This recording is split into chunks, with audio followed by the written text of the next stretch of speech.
Hi, this is Alex from phpacademy.org, and this is a video for the new Boston. Now, in this, we've already looked at, or within PHP we've already looked at creating things, deleting things, but I'm going to use PHP admin to just demonstrate some simple SQL queries, just so we understand the basic concept of queries, how they work and how they retrieve values, and also how to structure them, because that's very important. The minute we structure it slightly wrong, we'll be returned an error. We'll have an error in our syntax. So we've got a tab up here that I've just clicked called SQL.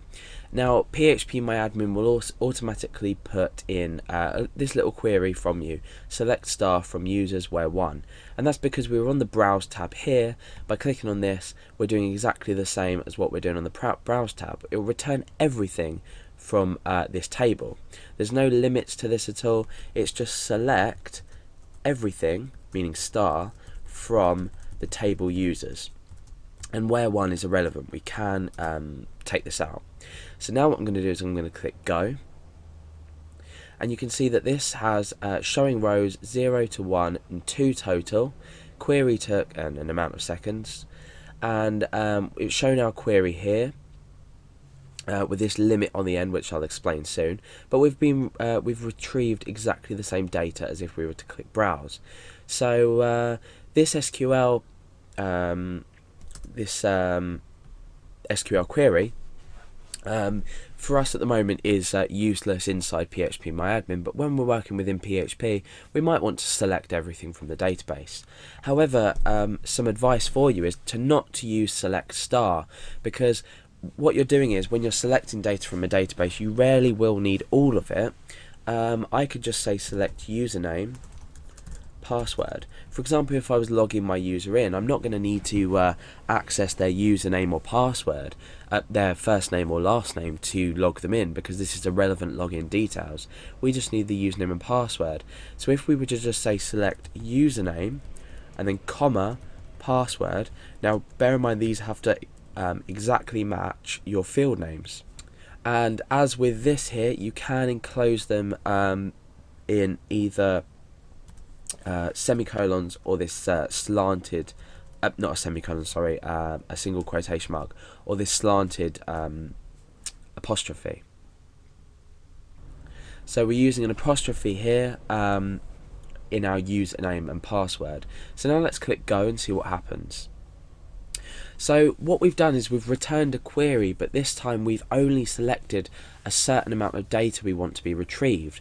So we've automatically cut time out of our query. You can see here it says 7 seconds. However, if we were to select everything, oh no, it's quicker. But yeah, okay, so my point there was rendered invalid. But when we're working within PHP, we're using lots of queries at once, or we're using joins, things like that, which you'll learn later, we want to be selecting as quick as possible.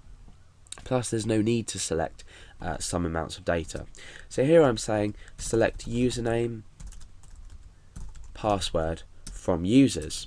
Now at the moment we've got this where one. Where one's just going to select everything. So where one's true, so it's going to select everything.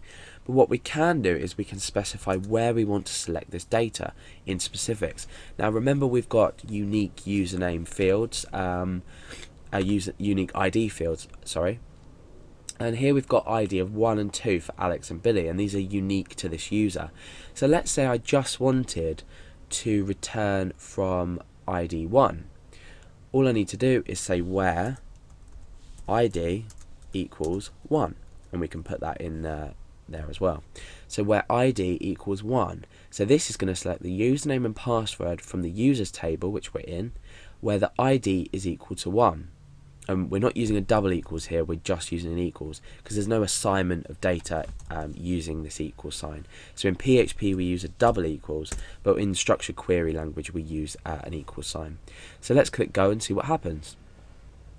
Unknown column 1. Right, okay, so let's go back to edit this. ID equals, okay, no problem. So let's go back to SQL and we'll start again. So we want to select, I'll tell you why that error occurred in a minute, username, password from users where ID equals 1 without our apostrophes. So now we can click go, and our query was successful this time. So you can see what we've done is we've only selected Alex and password. So we've selected the username and password where the ID is equal to 1. And if we look back here, you can see that the ID at 1 matches Alex's data. So it's quite simple to grab the data that you need. Okay, so let's return to SQL. This time what I want to do is I want to perform a query which is going to retrieve the username and or the first name and the surname, but with this time we're going to specify a username and a password. Now if the username and password don't match, we're not going to return this data. However, if the username and password do match, we're going to return this data. So this is essentially a login system. And to do this, we're going to say select first name, last name. Remember, this is the data we want to display when we've selected it. And we don't need to put these in apostrophes, but it's probably good practice too. So first name, last name from users where, and this is where we specify the username and the password. Now if I was to say where username equals or is equal to Alex, and so we're using an operator here, we're saying and password, oh, not in capitals, equals Fred, for example, or password equals P123 or P. So what we're doing here is we're selecting the first name and last name. Like I said, we're going to be returning this data from the users table where username is Alex and password equals P. Now nowhere in this table does the username equal Alex and the password equal P. We've got username equals Alex and password equals password, and username Billy and password equals pass123. So what we're actually doing with this query here is we're returning no rows, and you'll see that when I click go in a moment. Now this has automatically told us that a username and a password combination is invalid, therefore a login cannot be processed. So let's click go. Okay, so we've got unknown column, last name, okay, surname. So this corrected query should now return, oh, username equals Alex, password equals P.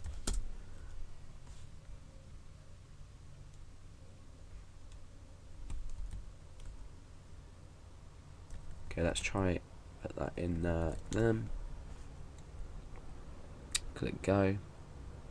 Okay, so my SQL. So I've used apostrophes for this and just single quotation marks for the actual data itself. So MySQL returned an empty result set, i.e. 0 rows. So this query here that we've selected, Alex is for the username and P for the password, has returned no data. Therefore, the username may exist, but the password might be wrong. So in general, we have a username and password combination error. So now what happens if we run the query with the correct data in? So you can see that my username is Alex here, my password is password. So let's run this and see what happens.